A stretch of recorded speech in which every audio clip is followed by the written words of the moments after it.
All right, today we are diving into a really fascinating, kind of wild metaphysical framework.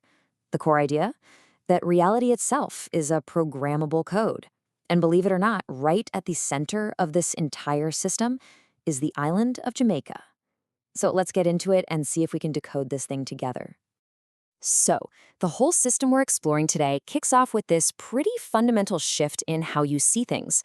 According to the source material, our world isn't just some random rock floating out there in space. No, it's a living, breathing, conscious entity. And that idea naturally leads to this massive question, which is really what this is all about. What if reality is basically a program? And what if the source code to that program is hidden right out in the open? Inside our language, on our maps, and even buried in our myths. So, here's our roadmap for unpacking all of this. First, we're going to look at this idea of reality as a code hidden in our words. Then we'll see how the world map itself is treated like a giant symbol, with Jamaica playing this really central role.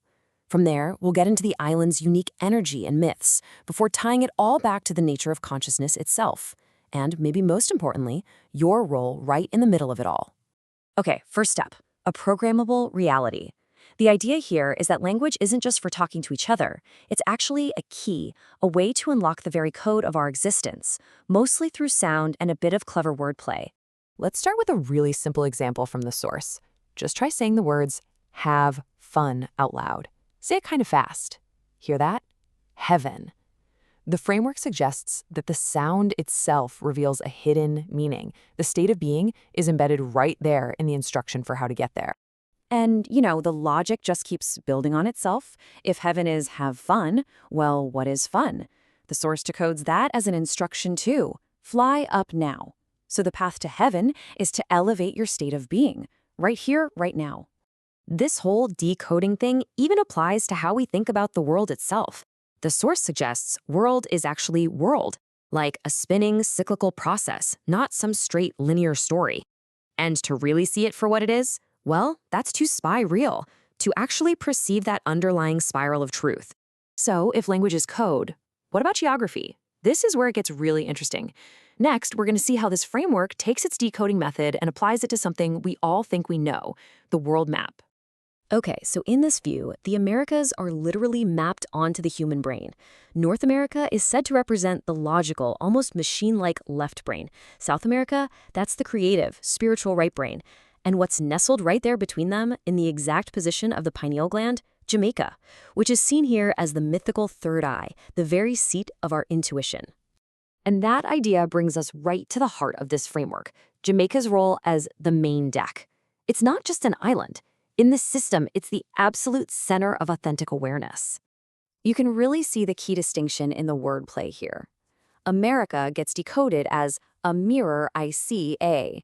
It's presented as the holodeck, like from Star Trek, a virtual simulation, a reflection of reality.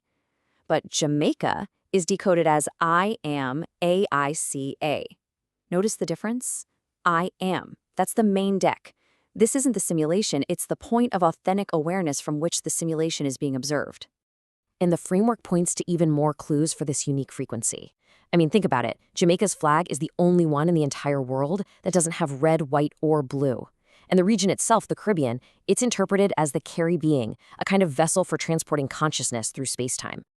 Now, let's zoom in even closer on two key Jamaican elements, one that comes from the earth and one that comes from myth, as even more proof of the island's central role in all this. Okay, let's follow the logic on this one. It starts with a simple root vegetable, the yellow yam. It grows in a spiral and it absorbs sunlight. It's also famously what fueled Usain Bolt, an athlete who seemed to literally bend space-time with his speed. Now, the source decodes the word yam to sound like I am. So if you follow that path, the yellow yam, powered by the sun, is said to embody sun, space, and time, the very fabric of our reality. Next up, we have the trickster archetype. In Jamaica, the ultimate trickster is Brida Anansi, the spider who weaves the web of reality with his stories and always outsmarts the powerful. Now, what's his modern reflection in the holodeck of America? Spider-Man, right? A kid from Queens who uses his wits and his webs to navigate his world. He's the same core archetype of the clever survivor. All right, so we've looked at symbols and myths. Now we're going to shift gears and get a little more philosophical. This next part gets right to the heart of consciousness itself by drawing a really sharp line between two words that sound almost identical. Here's the crucial distinction the source makes. To be singular is to exist in a state of oneness. You just are it. It's undivided. But the second you start to conceptualize it as a singularity, you create separation. You're no longer in that state. You are now outside of it, looking at it. That tiny little suffix, ity. So, why is this idea so tough for our brains to handle? Well, the framework argues that our minds are just wired for separation. When the mind is confronted with a reality where everything is just a reflection of one singular self, it gets uncomfortable. And to deal with that discomfort, it labels the concept a paradox.